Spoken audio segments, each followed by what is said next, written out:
years ago, Pao, I met you. You became a good friend, an awesome buddy, and someone I knew I can rely on. But God has a better plan. You became more than just a friend. You became the guy that would exceed my expectation. The guy who could tolerate my singing. A guy that would laugh at me at the silliest things. A guy that would help me grow in so many ways. A guy who was worth spending a lifetime with.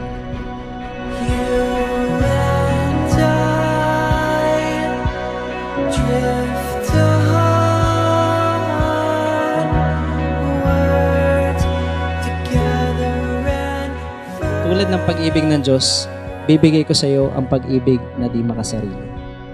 Uunahin kita bago ang trabaho, kaibigan, pamilya, ninuman o anuman. Tulad ng pag-ibig ng Diyos, bibigay ko sa iyo ang pag-ibig na matyaga, mapagpatawad at matibay. Tulad ng pag-ibig ng Diyos, bibigay ko sa iyo ang pag-ibig na malalim at di titigilan, ligawan o suyuin ka.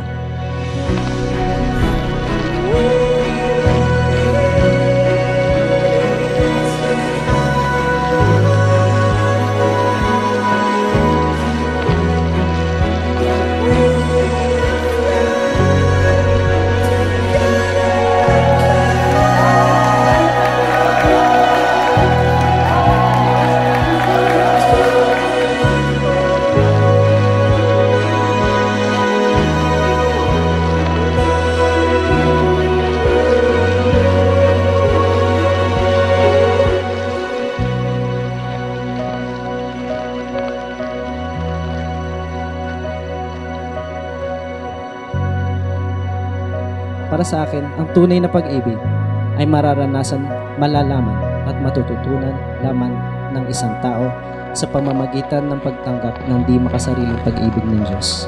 Gusto ko sanang purihin ang sarili ko na ikaw ay narito, patay na patay sa akin, at pakakasalan ako.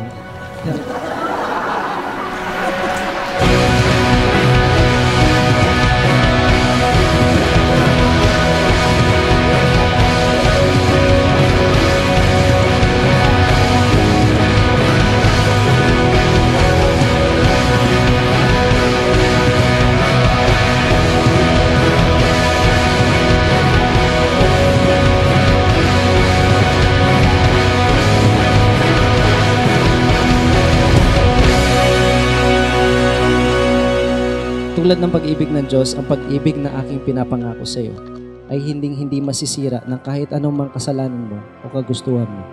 Mamahalin kita ng walang kondisyon at walang hanggan. Rerespetuhin at itataguyod kita. Papatnubayan at isasubmit ko ang sarili ko sa Diyos.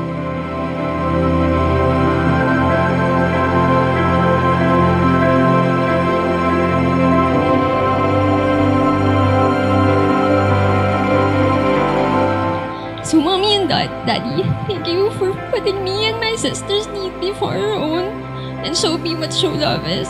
Without the support you have given me, I would not be here today, confident and accomplished as you see me now. I love you. Siya ang tanging babaeng nakilala ko na sa kanyang di makasariling pagmamahal ay nakakapaghulog lalo ng damdamin at lalong kusa at napakadaling mahalin. At ang pinaka-importante, ang isang babaeng may takot di lamang sa magulang, kundi pati sa Diyos.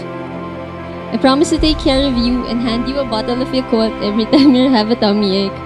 To respect you as my husband, to stand by your side and help you fulfill God's plan for us. To grow old with you and make your dentures we grow old. To love you every second, every minute, until my last days.